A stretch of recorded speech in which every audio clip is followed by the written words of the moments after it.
So we're here with Jake Kosseff. Jake, why don't you tell us about yourself and your background and how you've built out your palate and your taste buds and your personality?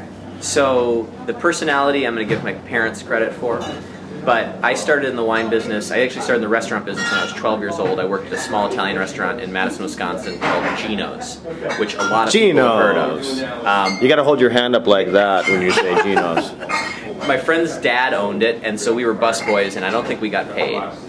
But I had lots of fun, and I've never had a job outside of the restaurant business since then. I worked in Washington, D.C. I went back to Madison and opened some small restaurants in Madison, and then moved out to Seattle in 1999, and have been the wine director at Cascadia, Campagna, and Cafe Campagna for a company called 6 Degrees Restaurants.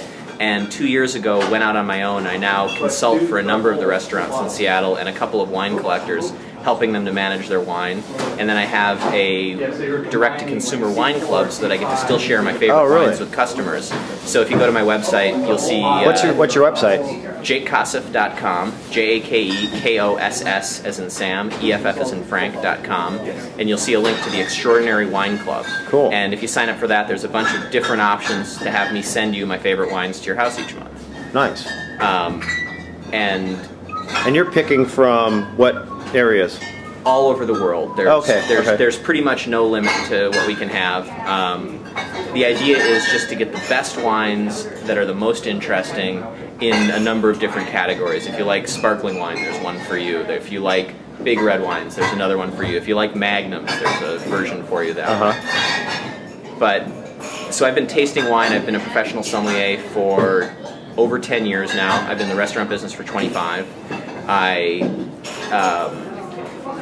am a Master Sommelier candidate and the 2006 Best Young Sommelier in America. 2006? Yes. Really? So I'm no longer young. There you go. There you go. Well, cool. Well, cool. Thanks for. And how is this your first year participating as a judge? At the No, Seattle? I've been doing this every year. I think this is the 3rd or 4th year we've done this. Okay. And tell me about the camaraderie in seeing the Washington wine snobs that are down here today. No, I'm just kidding. No, this is great, actually. This is a chance for all of us to get to hang out. We're all working so much that we almost never get to see each other. Yeah. And many of us have taken classes together, have taken tests together, have studied together. A lot of us have worked together at one point or another. And so it's fun to have a weekend where we all get to hang out and drink wine together and talk about it. Tell me about some of the characters down here, who are the judges, and who's really like the ace, or who's really alpha, the alpha wine. You know, there's a lot of people with a lot of experience in a lot of different areas of wine. We have some guys who run some of the biggest wine retailers in the city. We've got one of the wine directors from Whole Foods, Mark Takagi, is here. Okay, cool. We've got a guy who owns a wine shop called Compass Wines, a guy who owns another wine shop called Cellar 46, all big important wine shops in the area. Okay. But we also have a lot of people from big restaurants. We've got Ole Thompson from Ginger.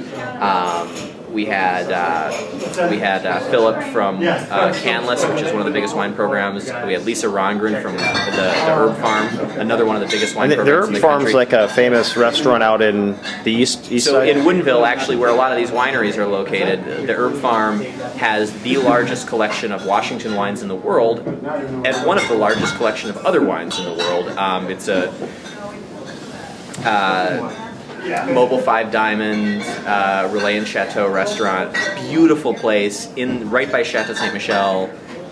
Beautiful setting, amazing food. Their chef was Bill Clinton's sous chef in the White House. He's a James Beard Award winner. So there's all sorts of really sort of big name wine people here. But all of us are friends. We've known each other for years, and so it's a very sort of non-egocentric kind of environment.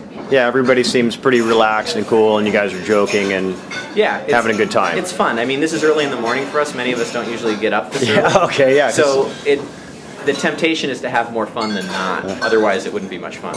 Awesome. Well, thanks a lot.